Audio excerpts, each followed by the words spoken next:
May dinayo nga pala kaming Wave i125 na sobrang tagal ng araw nitong hindi umaandar at sinubukan niya na nga rin daw itong ipagawa sa iba at ang pinaka main issue nga daw nito ay wala nga raw itong kuryente at susubukan nga namin itong i-check kung tama nga ba yung sinabi niya sa amin na wala nga kuryente itong motor niya at sa amin pagka-troubleshoot naman guys wala nga talagang power itong motor niya at kung papansin niyo nga guys itong motor niya mukha talagang sobrang tagal lang nakabagak to dahil mukhang napagpugaran na to ng mga manok at sobrang daming dumi na nga din ang buong sidecar niya at kung titingnan niyo nga guys hanggang bubong nito sobrang daming dumi talaga na mukhang mapapalaban din kami sa paglilinis dito dahil mahirap din naman kasi guys kung gagawin lang namin tong motor niya at iiwanan lang namin madumi itong sidecar niya kaya habang ginagawa namin to pinagpaplanuhan na namin linisin itong tricycle niya at ang una nga namin chinecheck yan guys yung primary papuntang magneto na all goods naman at i-check na rin namin yung primary wire nito sa harness na papuntang ignition switch na kailangan may continuity pagka i-check nyo ng scanner na kailangan dapat aral nyo talaga yung mga wiring nito kaya dito i-check na rin namin kung meron yung continuity sa mismong sakit ng harness papuntang stator nito at wala nga naging problema yung wire nito papuntang ignition switch na all goods naman at ang napansin nga lang namin dyan guys nakatiltil lang yung primary wire nito sa harness na papuntang CDI at ang maganda nga lang dyan guys iayos nyo ng mabuti yung mga pinlock nito sa sakit nya na kung sakaling ikakabit nyo na yung male and female hindi aatras yung mga pin nito na dapat guys yung mga ganitong kaliliit na bagay dapat aral nyo rin at hindi may kuryente na nga itong motor nya na ang problema lang pala guys nakatiltil nga lang yung wire nito sa ignition switch nya kaya dito bago namin to paanda rin lilinisin muna namin yung karburador nito na sigurado rin kami na sobrang dumi niyan dahil sa sobrang tagal din na nakabagak to at kaya niya nga daw to naibagak ng ganung katagal kami lang daw kasi yung hinihintay na gumawa dito para ma-point na rin daw yung issue talaga ng motor niya kaya dito pagbubutihan na namin tong linisin at mukhang bagong palit nga lang din itong karburador niya at ito nga daw yung unang pinabili sa kanya nang unang tumingin dito para mapaandar lang itong motor niya at sayang nga lang guys hindi talaga umandar at naibagak nga ng ganung katagal at dahil tapos na namin linisin yung karburador niya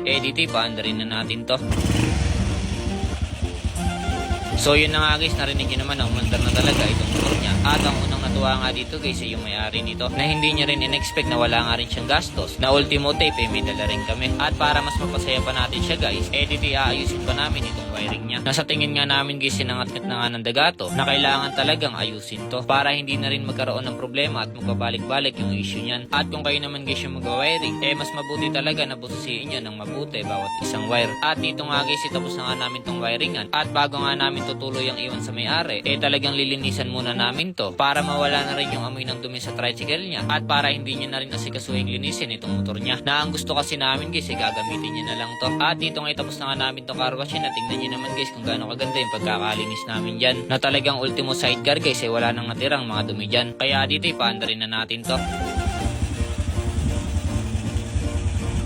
So yun na nga guys, kita nyo naman na nagawa na talaga namin itong motor niya at masaya din kami guys na wala rin talagang issue itong makina niya na siguradong magagamit niya na rin ito pang service sa mga pupuntahan niya at ang nagastos niya nga lang pala dito guys 300 pesos lang kasama pa labor. So yun nga lang pala guys at kung nagustuhan niyo yung mga itong klaseng video at makatulong na rin kayo sa mga tinutulungan namin pa-like and share and pa-follow naman. Maraming salamat sa panonood.